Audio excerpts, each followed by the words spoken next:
everybody, and welcome back to the Fortress of Solitude. Today we're going to be checking out the Ultimates issue 15 by Dennis Camp, Von Randall, and Eric Arciniga. The master of Kung Fu, Shen Qi, joins the Ultimate Universe as Dennis Camp reveals what has become of the hero, and it's a little different than what Shang usually is. In the Ultimate Universe, Shang is Shen Qi, the 8th wielder of the Iron Fist, and the greatest warrior heaven would ever see. Shen Qi was such a good fighter that even the gods looked at him with respect. All the fighting and battles soon became too much for Shen though, who, when wading literally through rivers of blood from his defeated opponents, he decided to renounce heaven, hell, the world, and take an imposed exile into the remote forests of Kunlun. Camp hasn't disappointed when it comes to coming up with new and interesting takes on Marvel heroes, and with Shang he hasn't disappointed. A hero who becomes disillusioned with all of the violence they have been having to perform, they decide to become a pacifist exile. It's a cool take, and lets us explore more of the heaven-hell stuff we've seen bits and bobs of when Banner has appeared, being he's now in control of heaven in the present. After taking his exile, Shen Qi meditates for 40 years before opening his eyes once more, finding that he has gained several followers, all who pray to him. He learns that they come from all walks of life and refer to him as the Awakened One. Shen rose and began his walk across the 7 cities of the world, teaching others his ways of pacifism and past lives. Along with these teachings, Shen performed miracles with his Qi, bringing to life the land, healing the sick, and helping the mad find peace.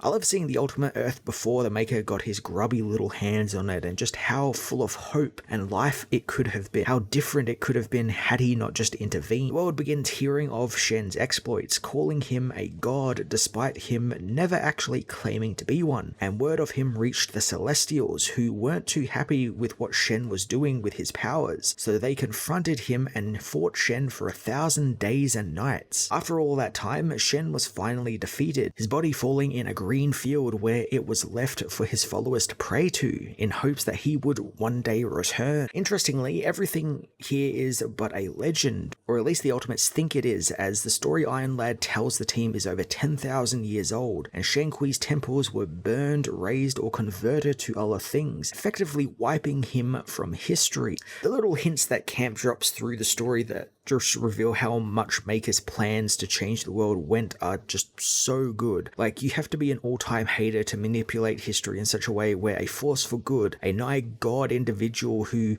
was actually helping the world and actually making it a better place, is erased from any sort of record of history, and it's just like buried deep in the ground. For Iron Lad though, information is impossible to destroy, although She-Hulk doesn't get how a 10,000-year-old dead holy man will help them. Tony reveals though that a few years ago, word spread through heaven of a child being born and a burning dragon in the sky above him, along with spontaneous healing in the child's presence, among other miracles, citing that maybe Shen has reincarnated. And luckily, Banner and Heaven didn't find him, but Shen's followers did, and hid him in a remote mountain temple in rural Tibet, which is where they are headed right now. Ant-Man wants to know how Tony came across all of this information, and he reveals that the Ultimates Network helped him out as he received a message containing all of this information and coordinates. She-Hulk asks why Banner would even want a child, and Tony believes that it's because Shen Qi is meant to lead people out of spiritual poverty and away from the violence, basically turn them against Banner and his ilk. I like how Camp is deploying Shen not as a physical hero but as a symbol or as an ideal, and how they can outlast the physical. No matter how many times someone tries to erase or paint over it, it's still there, and even if one person remembers the story of Shen's power and what it can do, the power actually still exists and is there. That's what this universe has been all about, power and who wields it and how they wield it, and those in charge are trying to manipulate things to erase that type of power and not let people catch on that they have that type of power in them and they're able to rise up against these people. And it's something we've been seeing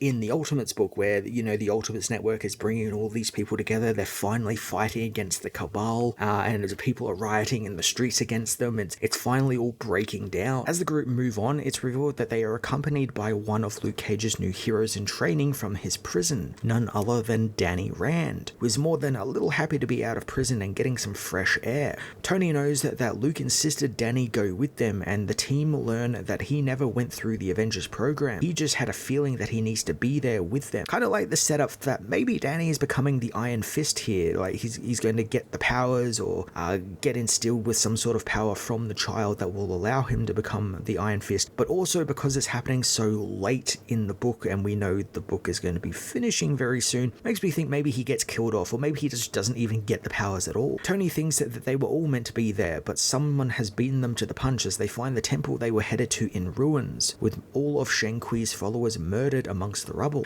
She-Hulk becomes angered knowing Banner did this as they hear an explosion as further into the temple grounds, Uranium Brother 235 battles against the last remaining Red Robes and his own men who are protecting the young boy. The immortal weapon of the Hulk proclaims that his men are weak, unimpressed that the boy's power managed to sway them and turn them against him, but he is not like them. I like that little tidbit that the boy is just so charismatic that just being in his presence means you want to protect him and help him, and even Banner's men aren't immune to it, and it's like a proper big power in this universe, and I can see why the Cabal would want this kid dead. He could influence millions against Banner and his already established cult, and that would threaten their already unstable rule. As the Ultimates rush to help, Uranium Brother 235 says that the boy has been denounced as a false teacher by the incredible enlightened Hulk, and his ideals are a threat to society. As he blasts the boy, Iron Lad protects him with a shield as Ant-Man and She-Hulk attack the villain. Hank becomes beyond scared as he realizes they have a Hulk to deal with, so Tony tells him to protect the child as She-Hulk lays a beatdown on the villain. 235 is happy that the Ultimates are there, worried he'd be done with the child before they got there. Hulk's team has been of interest to me since we saw them way back at the beginning of this book, and it sucks we never really got any real proper time with them, since just from this little sort of information we get from Brother 235 here, he feels like an actual character with personality. He's very cocky, very sure of himself. He thinks he's like the strongest there is and everything, and I would have liked to have explored more of that and more of his family and what they get up to in this world outside of,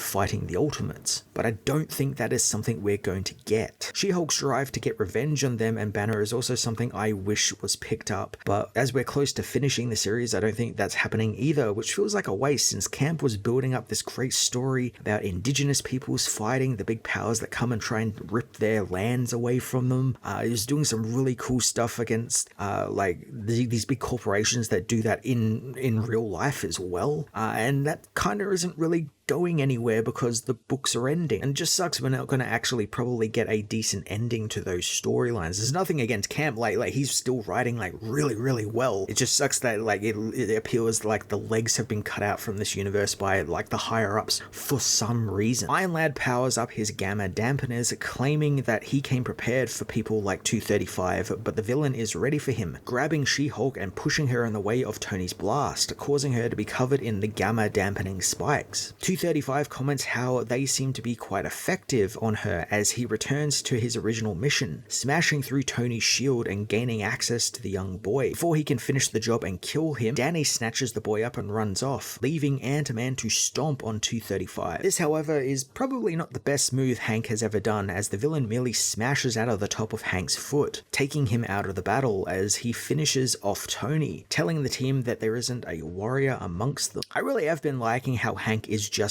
a normal guy in all of this. He doesn't have any of his powers or his smarts or anything, and he always ends up just kind of getting the short end of the stick. He doesn't want to be where he is. He is because, Janet is there, and there is a sense of doing what is right, and I do like that, even though he is so still out of his depth, it's not even funny, he still gives it a go and tries, which is very commendable. She-Hulk, now free from the gamma dampeners, confronts Brother 235, who punches a hole clean through her chest and rips her heart out. The villain says that killing the boy would have been an honor, but also getting to kill the She-Hulk makes him think that he is unworthy of all of the gifts the universe is bestowing upon him right now. He begins to gloat about her so-called disgusting island and the broken people on it, and he can't wait to kill them all one by one, but She-Hulk is unfazed by his words. Instead, she begins to laugh, socking the villain in the jaw as Tony hits him with his dampeners. As Danny Rand learns the young boy knows exactly who he is, again kind of hinting that he's probably gonna get the Iron Fist powers at some point, She-Hulk puts 235 in a headlock, telling him that faith isn't what makes them strong, it's the rage, and she is full of it. She wants 235 to tell Banner that she is coming for him and her people, and they cannot be stopped. Unfortunately, She-Hulk squeezes his head a little too hard and ends up ripping Brother 235's head clean off, deciding that instead she will go and tell Banner herself. Man, a fully enraged She-Hulk is just such a cool sight to behold, and like I said before, this this feels like the beginning of a larger arc where we're going to get to see a satisfying continuance of her getting the revenge on Banner and helping free her people, and it feels like we're not going to actually get that because the book is coming to an end. I still think we're going to get something. I think we're definitely going to get something of them being liberated and being helped out, but knowing She-Hulk's story is just going to kind of stop and we're not going to continue it. Like, I would have liked to have seen what she becomes after that rage. Like, does she feel like she doesn't need to be the Hulk anymore? Does she feel like she